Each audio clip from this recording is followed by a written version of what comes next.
Buenos días, mi nombre es Valesca Zurita, trabajadora social, y a través de este video les quiero compartir la ley 21.057 vigente desde el 20 de enero del 2018, denominada la ley de la entrevista videograbada. Es una ley nueva y ahí la importancia de trabajarla.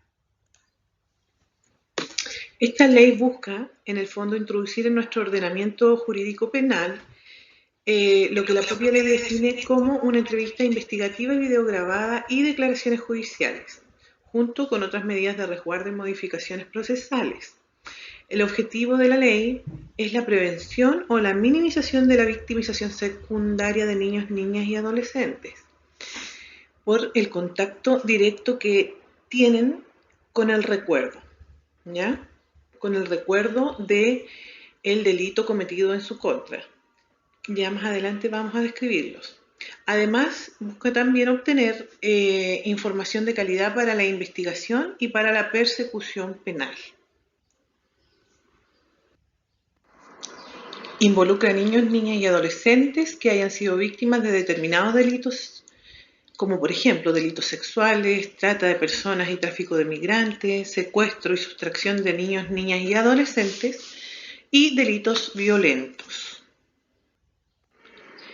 En la entrevista videograbada se deja obligatoriamente un registro audiovisual único de la misma declaración, que permite en el fondo su reproducción las veces que fuera necesario y también observar el lenguaje verbal, no verbal, empleado en las mismas, como el tenor de las preguntas realizadas. Esta entrevista videograbada la realiza un entrevistador especializado debidamente acreditado por el Ministerio de Justicia y Derechos Humanos. Y aquí la importancia, porque esto no lo contenía la ley, sin embargo ahora esto viene a modificar nuestro actuar frente a estas situaciones de denuncias. Vamos a seguir avanzando para explicar mejor. También hay una declaración judicial intermediación o la declaración judicial del niño, niña y adolescente, que también consiste en un testimonio que aquel vierte directamente en el juicio oral ante un tribunal competente y ciñéndose también a determinados pasos y protocolos. A diferencia de la entrevista videograbada, no se trata de una entrevista de investigación, sino una entrevista de proceso. Es un medio de prueba que se rinde en la fase de juzgamiento.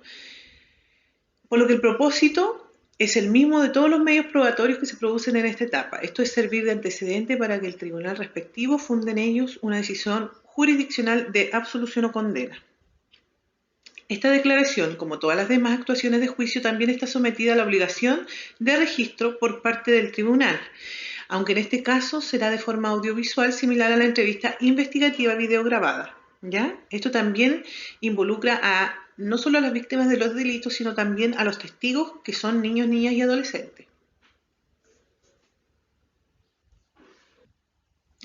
Antes de cada entrevista, la ley pide que un profesional de la unidad de víctimas y testigos evalúe si el niño, niña o adolescente está preparado física y psicológicamente para esto. Nadie más puede hablar en el juicio de los hechos, solo la víctima, por lo que no se requiere que nadie más pregunte a la víctima. Es una prohibición de la ley. Y las pericias se limitan básicamente a la anamnesis, al reconocimiento de pruebas biológicas y exámenes que correspondan.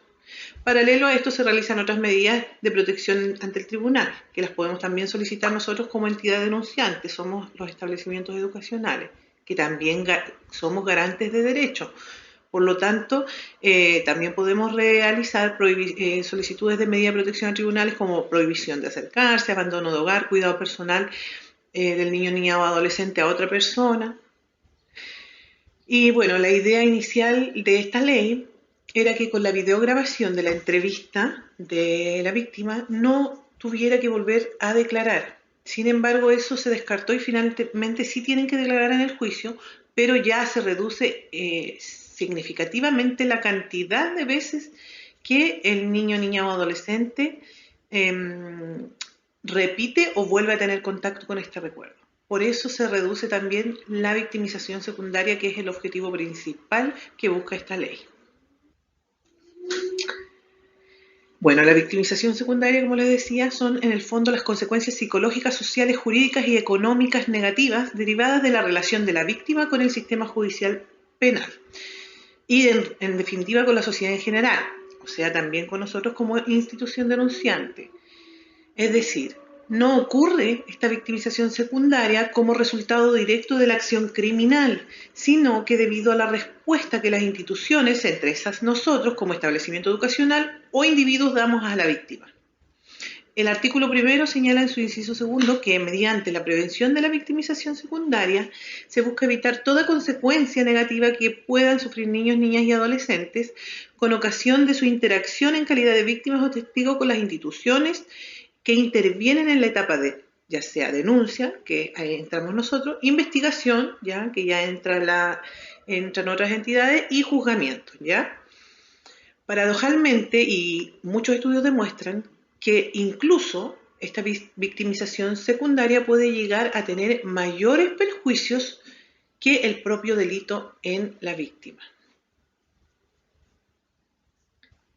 Y los principios de aplicación en los que se basa esta ley son el interés superior del niño, niña y adolescente, la autonomía progresiva, la participación voluntaria, quiere decir que impone a los funcionarios públicos, entre esos nosotros, el resguardo del cumplimiento y dispone que el incumplimiento será considerado como una infracción grave de los deberes funcionarios. Es decir, si hay una persona que no participa voluntariamente de un proceso de denuncia o desea no hacerlo, no se puede obligar, ¿ya?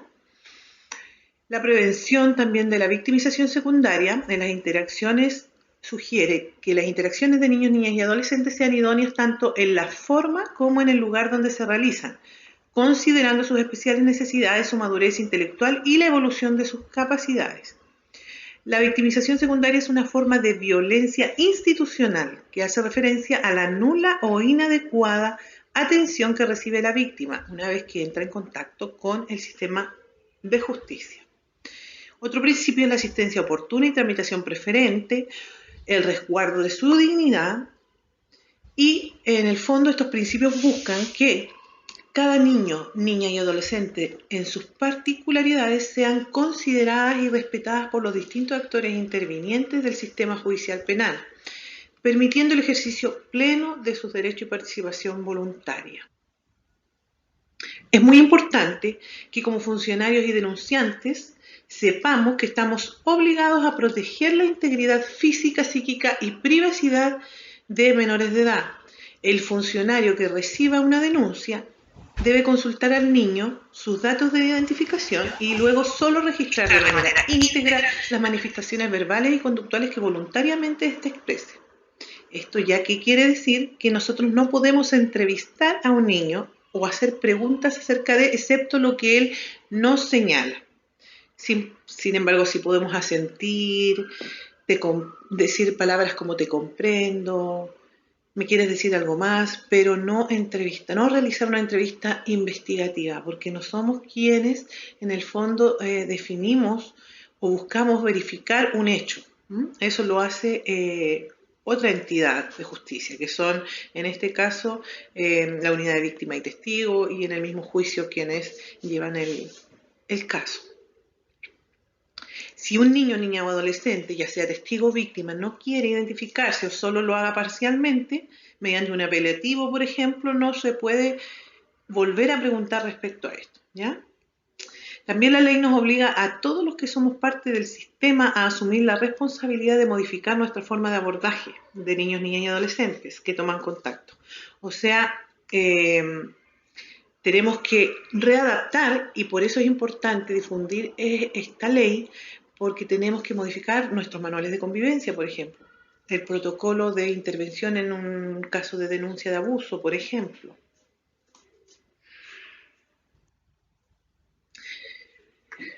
Bueno, tampoco tenemos la posibilidad de, como decía anteriormente, ya dice ahí, de preguntar acerca de los hechos o de la participación. Vuelvo a repetir, esta parte de entrevista investigativa la tiene que hacer la entidad que corresponda. En el fondo, nosotros como entidad educativa no tenemos la capacitación para realizar una entrevista investigativa y ni menos ahora con esta ley la autorización. Esta ley viene a exigir que el niño solo tenga acceso a la persona que recibe la denuncia, no otra persona, solo debe ser una persona. Sin embargo, esa persona que recibe la denuncia puede pedir apoyo en la redacción, a lo mejor, o en la canalización de la denuncia, por ejemplo, al director, pero no, nadie más puede tener contacto respecto a ese tema con el denunciante o víctima o testigo. Finalmente, Fiscalía en su página web sube unos formularios de denuncia que yo se los voy a mostrar aquí. Son formularios tipo donde ellos permiten o piden ciertos datos que les sirven a ellos para ya comenzar el proceso de investigación. Espero que les haya gustado y que les sirva este material para que lo sigamos estudiando, revisando y difundiendo. Muchas gracias.